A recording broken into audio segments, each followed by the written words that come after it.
¿Sabías que la historia del Islam podría haber sido anunciada miles de años antes en la Biblia? Prepárate para descubrir secretos asombrosos que conectan profecías antiguas con el mundo actual. Hoy te mostraré verdades que pocos se atreven a analizar. Quédate, porque en unos minutos revelaremos un detalle sobre Ismael que seguramente no sabías. Las transformaciones que marcaron el desarrollo del pueblo árabe y la aparición del Islam no surgieron como hechos aislados. Cada proceso tuvo un origen antiguo, escrito en la historia bíblica desde los tiempos de Abraham. Aunque muchos lo desconocen, ¿cómo comprender una narrativa espiritual tan extensa sin analizar lo que ocurrió siglos antes del nacimiento de Mahoma? ¿Y cómo interpretar estos eventos desde una perspectiva cristiana que busca discernir el propósito de Dios en medio de los cambios del mundo? La respuesta se encuentra en hechos que comienzan a tomar forma incluso antes de que Isaac e Ismael nacieran. Un punto crucial para entender este tema consiste en observar cómo la Biblia anuncia que Dios levanta reinos, permite que otras naciones crezcan y usa ciertos pueblos como señales para su propio plan profético. Esta revelación se extiende desde el libro de Génesis hasta Apocalipsis. ¿Por qué es importante considerar esto? Porque permite analizar el surgimiento del Islam como un proceso que no se explica solo por causas políticas o sociales, sino también por razones espirituales que desafían la fe y obligan a examinar el corazón. La Biblia señala que las fuerzas que se unirán contra Israel en los últimos tiempos proceden de regiones específicas. Persia, Cus, Fut y Togarma fueron mencionados por profetas como Ezequiel. Conectarlas con sus nombres actuales ayuda a entender la escena profética. Persia corresponde a territorio que hoy conocemos como Irán. Cus y Fut abarcan zonas del norte de África, como Sudán y Libia. Togarma se asocia a la región donde está Turquía. ¿Por qué es relevante este detalle? Porque estas naciones tienen una característica que las une en nuestro tiempo. Todas forman parte del mundo islámico. El crecimiento del Islam en esas áreas no ocurrió por casualidad, sino que encaja con el cuadro profético anunciado miles de años atrás.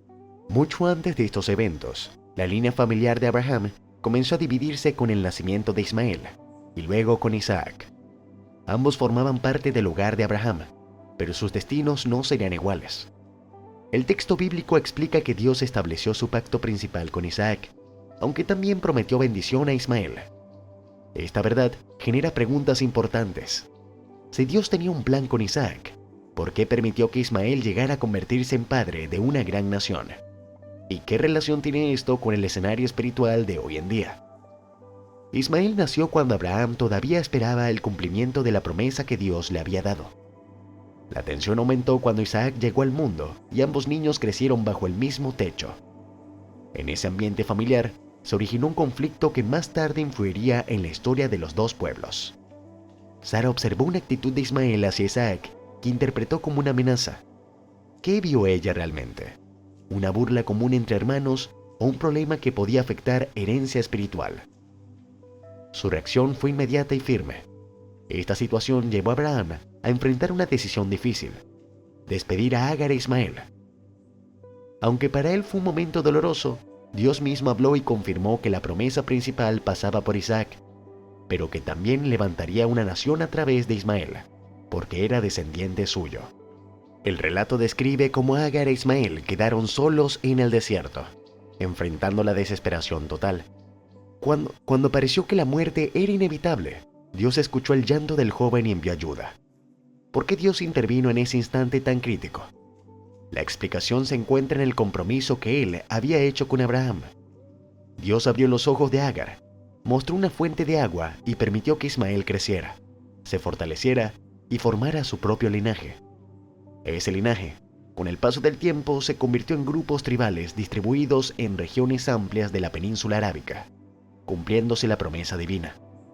Los descendientes de Ismael formaron comunidades nómadas dedicadas a las caravanas y al comercio. Varias tribus mencionadas en la Biblia, como la de Cedar, ocupaban territorios del norte de Arabia. Allí crecieron generaciones completas, extendiéndose por zonas áridas y desarrollando un estilo de vida resistente. Durante ese periodo, el tiempo avanzó. Israel recibió la ley de Dios, edificó el templo y vio surgir al Mesías. Por su parte, las tribus ismaelitas expandieron su influencia en el desierto, aunque su unidad política era casi inexistente. ¿Cómo pasó entonces un pueblo disperso a convertirse siglos después en una de las civilizaciones más grandes del planeta? Para entender esa transición, es necesario observar un punto clave: la ciudad de la Meca. La Meca era un centro comercial importante y un lugar sagrado para los árabes mucho antes de que el Islam existiera. Allí se encontraba la Kaaba, un santuario que debía servir para honrar al Dios verdadero. Sin embargo, con el paso del tiempo se llenó de figuras de adoración. Había cientos de estatuas que representaban deidades tribales. ¿Cómo llegó a este punto un espacio que en algún momento tuvo un propósito sagrado?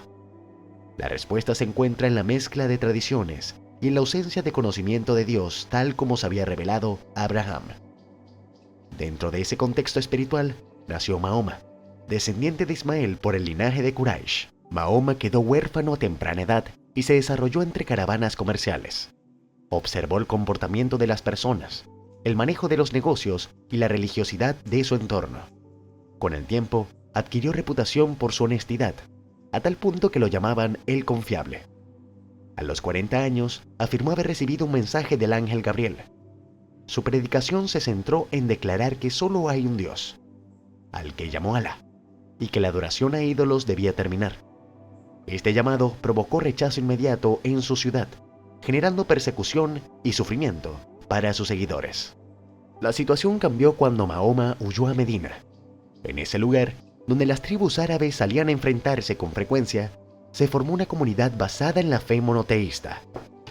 Allí surgió un acuerdo conocido como la Constitución de Medina. Este documento buscaba establecer normas de convivencia entre musulmanes, judíos y cristianos. ¿Cómo logró un líder unir a grupos enfrentados durante tanto tiempo? ¿Y por qué este proceso influyó en el desarrollo de una nueva identidad religiosa? Las respuestas están relacionadas con el momento histórico y con la necesidad de organización en una sociedad dividida. 8 años después, Mahoma regresó a la Meca. No volvió solo, sino acompañado de un ejército numeroso. Los habitantes esperaban represalias severas, pero el desenlace tomó otro rumbo. Mahoma entró a la Kaaba y eliminó las estatuas que permanecían allí. Después de su muerte, sus seguidores extendieron su mensaje por toda la región. De este modo, las tribus que descendían de Ismael comenzaron a unificarse bajo una sola fe, un mismo libro y una visión común. ¿Cómo encaja esto dentro del plan espiritual que la Biblia describe? Para entenderlo es fundamental analizar las razones por las que Dios permitió esta expansión.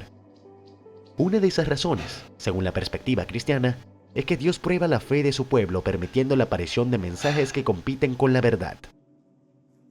Moisés ya había advertido que Dios permitiría caminos alternativos para examinar la obediencia.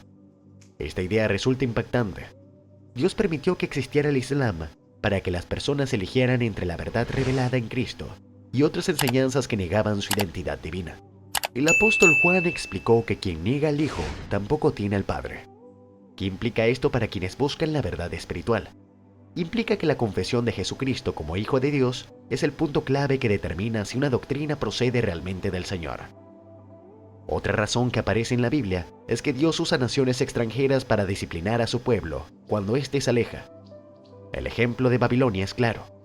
Nabucodonosor fue llamado mi siervo por Dios, no porque lo adorara, sino porque fue instrumento para ejecutar juicio. De la misma manera, territorios que antes fueron cristianos, como Alejandría, Antioquía y Jerusalén, quedaron bajo dominio musulmán durante siglos. Este acontecimiento confrontó tanto a Israel como a la Iglesia. Israel enfrentó el dolor de ver su tierra ocupada tras rechazar al Mesías. La Iglesia sufrió un llamado de atención debido a su falta de fervor, división interna y abandono de la verdad del Evangelio.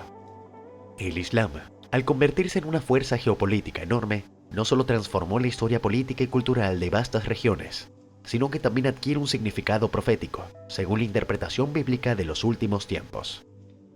La Biblia menciona que habrá naciones reunidas para oponerse al plan de Dios y que se formará un escenario de confrontación alrededor de Israel. Al analizar los territorios mencionados por Ezequiel, se observa que coinciden notablemente con los países del mundo islámico que rodean la tierra de Israel. Esta coincidencia genera preguntas profundas y necesarias. ¿Por qué estas naciones se ubican de manera tan precisa alrededor de Israel? ¿Es simplemente una casualidad histórica o podría tratarse de un diseño profético preordenado? La situación actual parece reflejar estas advertencias antiguas, ya que la mayoría de los estados que circundan Israel profesan la fe islámica y mantienen posiciones de tensión o conflicto con respecto a la nación israelí. Este hecho llama la atención de estudiosos y creyentes, quienes ven en la geopolítica moderna un cumplimiento parcial de las escrituras. Así, la expansión del Islam no solo transformó la política y la cultura de varias regiones, sino que también se inserta en un marco profético, invitando a reflexionar sobre la relación entre la historia, la fe y los eventos actuales en Medio Oriente. Incluso dentro del Corán aparece la referencia a Gog y Magog, llamados Yujuj y Majuj. Su liberación es presentada como una señal del fin de los tiempos. Aunque la descripción canónica no afirma la victoria final de Jesucristo, sí comparte la expectativa de un conflicto futuro. Esto demuestra que ambas tradiciones reconocen la existencia de naciones que desatarán caos al acercarse al final. Sin embargo, la Biblia declara con firmeza que Dios mismo vencerá mediante su poder.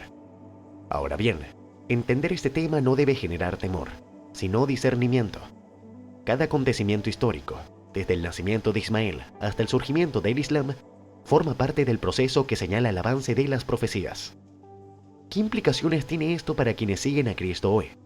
¿Cómo influye en la manera de interpretar los cambios del mundo? Estas preguntas son esenciales para comprender el mensaje espiritual detrás de los hechos. El libro de Apocalipsis describe que, al acercarse al final, surgirán dos autoridades globales con gran influencia sobre la humanidad. Una figura política que ejercerá dominio directo y una figura religiosa que actuará en el ámbito espiritual. Esta segunda figura es conocida como el falso profeta. El texto bíblico lo presenta como un poder que parece hablar en nombre de Dios y que incluso realiza señales que podrían convencer a muchos, pero cuyo mensaje conduce a una dirección completamente distinta a la revelada por Cristo. Para el cristiano, este contraste resulta especialmente relevante porque subraya la necesidad de discernimiento espiritual y la importancia de evaluar cualquier enseñanza a la luz del Evangelio. La descripción del falso profeta recuerda que la verdadera identidad de Jesús, su divinidad, su señorío y su papel central en la redención es el fundamento sobre el cual se sostiene la fe. Asimismo, resalta la doctrina de la salvación por gracia, es decir, la convicción de que la reconciliación con Dios no depende de poderes humanos, señales espectaculares o autoridades religiosas, sino de la obra de Cristo. Según el libro del Apocalipsis, el falso profeta tendrá apariencia de piedad, pero su mensaje no reflejará la verdad del Evangelio. ¿Por qué se resalta este detalle? Porque a lo largo de la historia han surgido movimientos religiosos con estructuras sólidas, leyes estrictas y prácticas disciplinadas que ofrecen un camino de acercamiento a lo divino por medio del esfuerzo humano. En términos cristianos, esos caminos se consideran insuficientes porque dependen de la capacidad del hombre y no de la obra redentora de Cristo. La Biblia advierte sobre cualquier sistema que disminuya la centralidad del Hijo de Dios. Por eso, Apocalipsis describe al falso profeta como alguien que parece hablar en nombre del Cordero, pero no lo hace realmente. ¿Qué impacto tendría para la fe cristiana reconocer ese engaño con claridad? Pablo explica que el nacimiento de Ismael ocurrió mediante una decisión humana que buscaba acelerar una promesa divina. Fue un acto lógico, práctico y razonable, pero no fruto de la fe. Por eso lo conecta con un camino espiritual sostenido por reglas, obras y méritos propios. Según Pablo, este camino nunca alcanza la libertad interior porque obliga al creyente a medir su relación con Dios por lo que hace. ¿Cuántas personas viven su fe desde esa misma perspectiva, siempre inseguras de si han hecho lo suficiente? En contraste, el nacimiento de Isaac representa la intervención directa de Dios cuando ya no existía ninguna posibilidad humana. Isaac es presentado como el símbolo de la gracia, como el recordatorio de que la promesa divina se cumple sin depender del mérito personal. Esta comparación establece un punto esencial para el cristianismo. La salvación no se obtiene por disciplina humana, sino por un acto divino. ¿Por qué esta diferencia sigue siendo tan importante para comprender la esencia del Evangelio? Conectar ambas historias, la profecía del final de los tiempos y la enseñanza de Pablo sobre Isaac e Ismael, permite entender por qué la fe cristiana coloca tanto énfasis en la identidad de Cristo. Según las Escrituras, cualquier sistema que presente la salvación como un logro humano se aleja del mensaje central. Dios acercó a la humanidad, no para que ésta ascendiera por méritos, sino para ofrecer un regalo inmerecido. El cristianismo afirma que Jesús mismo llevó esa carga. El valor de esta afirmación es tan grande que se convierte en la base de toda enseñanza cristiana sobre la redención. Al analizar otros sistemas religiosos desde la perspectiva cristiana, es común observar caminos donde el creyente debe seguir normas estrictas, cumplir prácticas diarias o adherirse a una ley religiosa que regula la vida. Desde la óptica cristiana, estas prácticas pueden verse como formas de esfuerzo humano para alcanzar a Dios. ¿Esto significa que los cristianos deben despreciar a quienes siguen esas tradiciones? No. Significa que la fe cristiana interpreta esos caminos como distintas aproximaciones espirituales que, aunque disciplinadas, no conducen al tipo de salvación descrito por la Biblia. La comparación es doctrinal, no personal. En esta reflexión teológica, varias interpretaciones cristianas sostienen que algunos sistemas podrían encajar con la descripción bíblica del falso profeta debido a su estructura religiosa global y a la ausencia de reconocimiento pleno de Jesús como Hijo de Dios. Esta perspectiva no señala a individuos, sino a doctrinas que, según la fe cristiana, se apartan de la revelación bíblica. La reflexión cristiana indica que, al final de los tiempos, la claridad espiritual será fundamental. La Biblia enseña que Dios permitirá el surgimiento de poderes engañosos para que la diferencia entre la verdad y el error se vuelva evidente. Desde esta perspectiva, la profecía no describe un conflicto humano, sino un conflicto espiritual. Para el creyente, esto significa que la atención debe centrarse en la obra de Cristo y en la verdad del Evangelio. La historia de Ismael e Isaac nos enseña que Dios cumple sus promesas de maneras que a veces no comprendemos. Cada evento histórico y espiritual nos invita a reflexionar y fortalecer nuestra fe. Recuerda que estamos aquí para guiarte en este camino. Suscríbete, dale like, activa la campanita, comenta tu opinión y sigue disfrutando nuestro contenido. No te pierdas nuestro próximo video.